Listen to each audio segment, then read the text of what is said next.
जिंदगी का एक वसूल हमेशा याद रखना, दोस्ती सबसे करना पर भरोसा सिर्फ खुद पर करना। महान आचार्य चाणक्य जी ने कहा था कि जिस व्यक्ति ने यह समझ लिया कि क्या, कब, कहाँ और कितना बोलना है, तो उस व्यक्ति को सफल होने से कोई नहीं रोक सकता। ऐसे व्यक्ति की सफलता सुनिश्चित है। जिस तरह कमान से निकला हुआ तीर लौटकर कभी वापस नहीं आता, ठीक उसी तरह मुंह से निकले गए शब्द कभी वापस नहीं आते। शब्द और भाषा हथियार है और कमजोरी की सही समय पर सही शब्दों के प्रयोग से इंसान परेशानियों से बच सकता है, लेकिन बिना सोचे बोले गए शब्द इंसान की मुसीबत को बढ़ा देते हैं। द्रौपदी का ये बोलना कि अंधे का पुत्र अंधा ही होता है, महाभारत के युद्ध का मुख्य कारण बना था। आज भी लोग अपनी ज़बान का इस्तेमाल दूसरों को नीचा दिखाने और खुद को बड़ा बताने के लिए करते हैं, लेकिन जो समझदार और सफल इंसान होते हैं वो ये अच्छी तरह से जानते हैं कि उन्हें किस वक्त कितना और क्या बोलना है। साइलेंट रहने का मतलब ये नहीं कि आप पूरे दिन एक शब्द भी नहीं बोलना है या चुपचाप रहना है। मौन का मतलब है बेवजह शब्दों का प्रयोग नहीं करना है। जहाँ ज़रूरत है वही बोलना है, अपने लक्ष्य पर ध्यान केंद्रित करना है। आज मैं आपको चुप रहने के ऐसे फ़ायदे बताऊंगा जिन्हें जानने के बाद आज से ही नहीं बल्कि अभी से आप उतना ही बोलोगे जितनी आपको ज़रूरत है। अगर आप एक मजबूत रिलेशनशिप बिल्ड करना चाहते हैं तो उससे पहले आपको ये ट्रस्ट यानी विश्वास बिल्ड करना होगा, और विश्वास तभी बिल्ड होगा जब आप सामने वाले इंसान की बातों को ध्यान से सुनोगे, यानी बातचीत के दौरान बोलोगे कम और सुनोगे ज़्यादा। ऐसा करने से दूसरे इंसान को लगेगा कि आप एक अच्छे इंसान हो, सामने वाले की बातों को आप अच्छी तरह से सुनते हो, किसी को भी नज़रअंदाज नहीं करते हो, और तभी वो आपके बातों को अच्छे से सुनेगा और ट्रस्ट बिल्ड होगा।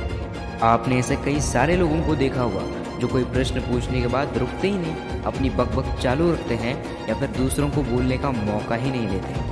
इसलिए कोई भी प्रश्न पूछने के बाद आप साइलेंट हो जाओ। आप अपना ओपिनियन मत दो। लोगों का क्या ओपिनियन है उस बात पर, उस प्रश्न पर आप जानने की कोशिश करो, शायद आपको कुछ नया सीखने को मिल जाए। कुल मिलाकर आप प्रश्न पूछने के बाद जितना जल्दी चुप हो जाओगे, आपको उतना जल्दी आंसर मिलेगा। स्वामी विवेकानंद जी अपनी बुद्धिमत्ता के कारण पूरी दुनिया में जाने जाते हैं। उनमें भी ये क्वालिटी देखने को मिलती है कि वो अपने गुरु रामकृष्ण से जब भी कोई प्रश्न पूछते थे तो अपना ओपिनियन बाद में देते थे, लेकिन पहले प्रश्न पूछने के तुरंत बाद चुप हो जाते थे, ताकि उनके गुरुदेव की क्या राय है उस प्रश्न को लेकर, उस बात को लेकर ये जान सके। साइलेंट एक शॉर्ट पावर है। शॉर्ट पावर का मतलब एक ऐसी पावर जिसकी मदद से आप सामने वाले इंसान से बिना लड़े हरा सकते हो। इसका सबसे बेहतरीन उदाहरण है महात्मा गांधी जी, जो सत्य और अहिंसा के मार्ग पर चलते थे और बिना लड़े उन्होंने अंग्रेज़ों को धूल चटाई थी। महात्मा गांधी जी जानते थे कि अगर हमने अंग्रेज़ों से लड़ाई की तो हम उनके साथ कभी जीत नहीं पाएंगे। उन्होंने शॉर्ट पावर का इस्तेमाल किया और अंग्रेज़ों को हराया। कई बार लड़ने से और झड़ने से प्रॉब्लम सॉल्व नहीं होती, चुप रहने से और शांत हो जाने से प्रॉब्लम सॉल्व हो जाती है। द क्विट बुक के ऑथर सुशेन केन अपनी बुक में बताते हैं कि थॉटफुल साइलेंट कई सारी मुसीबतों से बचा सकती है। एक लड़का लैपटॉप खरीदने जा रहा था, तभी उसको रास्ते में वर्षों पुराना एक दोस्त मिल गया, जो उसको बोलता है कि तुम जहां लैपटॉप खरीदने जा रहे हो उसी के पास में एक घर है और वहां ये सामान डिलीवर कर देना है। वो अपने दोस्त को ना नहीं बोलता और उस सामान को ले जाता है, लेकिन जहां सामान डिलीवर करना था वो घर उस दुकान के काफ़ी दूर था। उसका बहुत सारा समय बर्बाद हो गया। उस आइटम को डिलीवर करने के बाद में जब वो दुकान पर पहुंचा तो वो दुकान बाद में बंद हो चुकी थी।